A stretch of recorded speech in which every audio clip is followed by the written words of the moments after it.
Ciao a tutti ragazzi, ben trovati. Ieri ho giocato il mio torneo Skirmish Season 12 e l'ho giocato portando il mio amato Kaio, eroe che ormai gioco da quando è uscito, a volte lo gioco più spesso, a volte meno spesso, ma è un eroe che mi ha dato tante soddisfazioni e anche nello Skirmish di ieri mi ha accompagnato fino alla finale, dove poi purtroppo ho perso. E quindi oggi voglio raccontarvi l'esperienza, voglio farvi vedere la decklist, dirvi cosa ha funzionato, cosa non ha funzionato. Così, come sempre, se giocate questo eroe oppure se pensate di volerlo iniziare, forse potete avere una buona base blitz da cui partire e capire anche un po' casomai qualche giocata che ho fatto potrebbe esservi e tornarvi utile. Quindi, ragazzi, iniziamo subito, mettetevi comodi e partiamo. Come dicevo, il torneo ha avuto circa una ventina di partecipanti, quindi non un torneo enorme, ma neanche un torneo eccessivamente piccolo. Formato Blitz e sostanzialmente il meta è stato molto eterogeneo. Infatti poi vedrete più avanti nel video, quando andremo a vedere i matchup che ho incontrato, non ho mai fatto un match contro lo stesso eroe. Quindi questa cosa molto bella, l'ho apprezzata tanto perché è sempre bello avere un meta molto eterogeneo. Forse non c'era una doppia copia di nessun eroe, forse solo Dash Yo era rappresentato in doppia copia e Florian. C'erano 2 o 3 Florian effettivamente, però a memoria non mi sembra ci fossero altre copie di altri eroi. Quindi la decklist che ho voluto portare è quella che vedete a schermo. Allora, non trovate niente di diverso rispetto a quella di un normalissimo o di un normalissimo Kaio. Ho, sottolineo un paio di cose. In primis, notate un solo Silex. Questo perché a me Silex è una carta che piace. Ovviamente il room su Kaio è una cosa spettacolare. Però secondo me due Silex su un mazzo di 40 carte forse ammazzano un po' troppo l'aggressività del mazzo. Quindi questo è un mazzo pensato per aggredire. Ovviamente Kaio è pensato per aggredire. Ma questa lista vuole veramente portare l'Ital in massimo 2 turni. Quindi fare 2 turni grossi e l'avversario è già costretto a bloccare. Quindi una sola copia di Silex e notate un pacchetto anti-item molto corposo. 2 Bam Bam e 2 Smashing Performance. Ora, non entro nel merito di questa scelta adesso perché ci arriverò più tardi quando mi farò una domanda che ho fatto recentemente agli ospiti che ho avuto per quanto riguarda Copenaghen e quindi rispondendo poi a quella domanda vi chiarirò perché ho scelto 4 copie di una carta, o meglio 4 copie di carte che distruggono gli item. Vedete 2 per di Cast Bones, 2 per di 1 per, scusate, di Savage Beatdown, che è il mio pacchetto anti-fatigue, tra virgolette. Quindi quando mi trovo a giocare contro un eroe fatiga aggiungo 2 Cast Bones e un Savage Beatdown per avere quei danni aggiuntivi per andare a superare le difese di un mazzo fatigue. Per il resto 2 Wild Ride gialli se voglio andare aggro o aggro contro aggro, quindi bisogna andare wide, e Scabskin perché nel caso in cui dovessi aver bisogno di 2 vite in più, e poi Skullhorn per la B. Notate, e ho voluto mantenerla questa cosa, giustamente per totale onestà nei vostri confronti, che non ho AB1, ma non perché lo abbia volutamente deciso di non metterlo, perché me lo sono dimenticato. Cioè, banalmente, quando sono andato poi a giocare contro Roomblade e avevo bisogno di AB1, ho guardato il deckbox e non avevo AB1, avevo solo AB2. Quindi ho dovuto giocare con AB2, ma solo non 2 AB1, proprio AB2 contro Roomblade. Quindi vi porto la lista così come l'ho giocata. Il blocco delle 34 carte principali è questo. Metto 4 copie di Agile Windup, 2 gialle, 2 blu. Questo perché se inizio primo, cosa che normalmente l'avversario mi fa fare, visto che sono agro e normalmente preferisco iniziare secondo, se inizio primo sono più contento di potermi setappare Agility Might e poi mettere carte in arsenale per partire col turbo il turno dopo. Quindi 4 copie di Agile Windup mi garantiscono quasi certamente di poter fare l'agility o nel primo turno dell'avversario se dovesse partire lui o nel mio primo turno se dovessi partire io.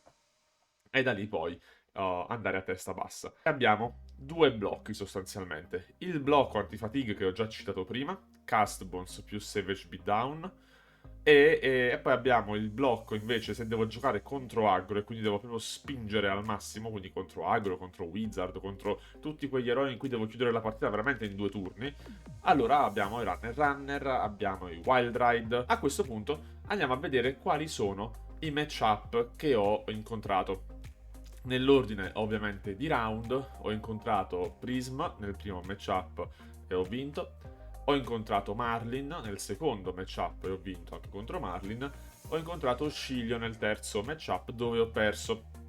Ovviamente partita tirata all'ultimo punto vita e Oscillio quando si è su 2-3 punti vita riesce a chiudere in instant grazie a Shock. Quindi sostanzialmente quando era il mio turno io ero a 3 punti vita, mi sembra anche lui a 3 punti vita e lui ha avuto gli istanti in mano con Shock alla fine da poter ampare con Bolzar e quindi ho perso la partita. Quarto round contro Dashayo dove ho vinto e quindi poi la top 8 si è giocata con il guardiano Yoji, mi sembra si chiami Yoji, e dove ho vinto tirata veramente ragazzi all'ultima carta, è stata una partita che ha del surreale. Ho giocato contro Blades e ho vinto e poi infine la finale l'ho persa contro Florian. Per mia fortuna, perché sennò mi sarei mangiato le mani, non ho perso perché avevo AB2 invece di AB1, ma semplicemente perché Felling of the Crown è una carta molto forte. Quindi cercavo di setappare il mio turno di Blood Rush, quindi cercare di fare un turno Blood Rush a 4 carte in mano, ma ho avuto 2 Felling of the Crown uno dietro l'altro e purtroppo quel Blood Rush è rimasto in arsenale per un po'. Quindi Felling è veramente una carta forte, oltre che il mio avversario, altrettanto forte pure lui, ma come tutti gli altri avversari che ho incontrato. Veramente ho fatto delle partite tutte molto, molto interessanti e quelle che sono finite troppo presto devo riconoscere che sono per mia fortuna perché poi ovviamente Caio è un bruto, quindi quando riesci ad rollare con Caio a turno 1 puoi anche fare 20-21 danni e lì c'è poco da fare. Quindi questi sono i matchup. Se vi dovessi dire qual è il matchup dove penso di aver attuato una miglior strategia possibile, sono quelli, diciamo, fatigue, nel senso quelli contro eroi che vogliono bloccare tanto. In particolare Marlin, Yoji e Florian sono stati i matchup dove ho dovuto superare dei blocchi, ecco. Anche Prism, però con Prism già è un pochettino diverso perché non era una Prism super aggro per come l'ho vissuta io, ma era una Prism più control, almeno per le mani che ho visto giocare.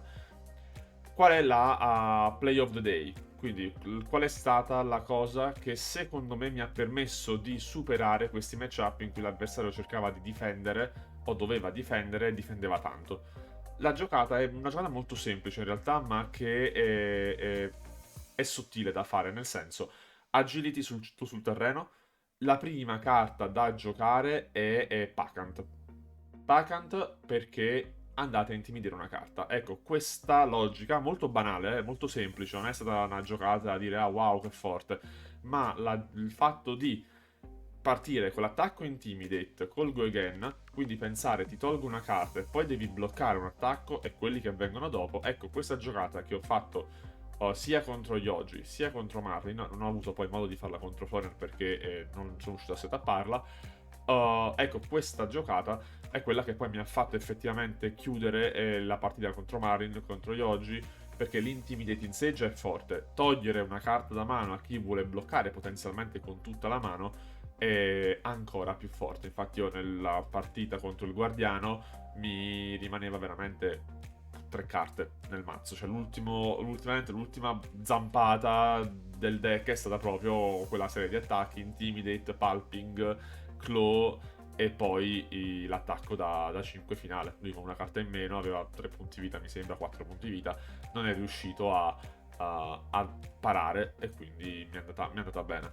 Ecco, questa la definirei la play of the day, nel senso che è stata la combinazione che mi ha permesso di poter andare avanti poi nel torneo, se no staremo parlando di un risultato completamente diverso. Prima di andare in chiusura, l'ultima domanda che mi devo autofare come ospite di me stesso è quella di dire qual è secondo me la carta promossa della decklist che ho giocato alla luce del matchup che ho affrontato e qual è la carta che invece io vado a bocciare con la stessa logica, ovviamente, quindi rispetto ai matchup che ho affrontato. Quindi, come carta promossa e anche a pieni voti, direi Castbones. Molti Kaio non la giocano perché va ad aumentare il fattore di randomicità nello scartare una carta da 6 o più, però quelle volte che mi serviva, Castbones ha risposto presente dandomi quei 5 might, quei 6 might con l'agility che sono stati turni da 25, 26, 30 danni, quindi veramente, veramente tanti. Per quanto riguarda invece la carta bocciata, la carta bocciata invece è tutto il blocco anti-item. Il blocco anti-item perché secondo me 4 carte erano troppe e secondo me dovrei ridurle a 2. Quindi tutte le carte anti-item io non le ho neanche usate poi nel matchup contro Dashayo ad esempio, perché mi sono dimenticato di metterle, nella mia testa era corri, corri, corri, quindi in realtà neanche servono. Io le devo tenere perché secondo me comunque sono forti, però nella partita che ho giocato potrei anche toglierle completamente, ecco. Quindi ecco, quel blocco io lo andrei a bocciare nel suo complesso perché non mi ha dato quello che mi aspettavo. Ragazzi, spero quindi che il video vi sia piaciuto, che vi abbia dato qualche spunto di riflessione, qualche consiglio, qualche aggiornamento per la vostra lista di card, cioè che vi sia stato utile, ecco.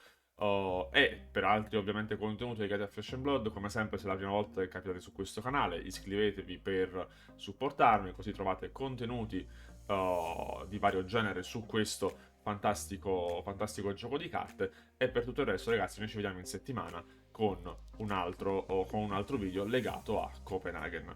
Alla prossima e buona settimana. Ciao a you!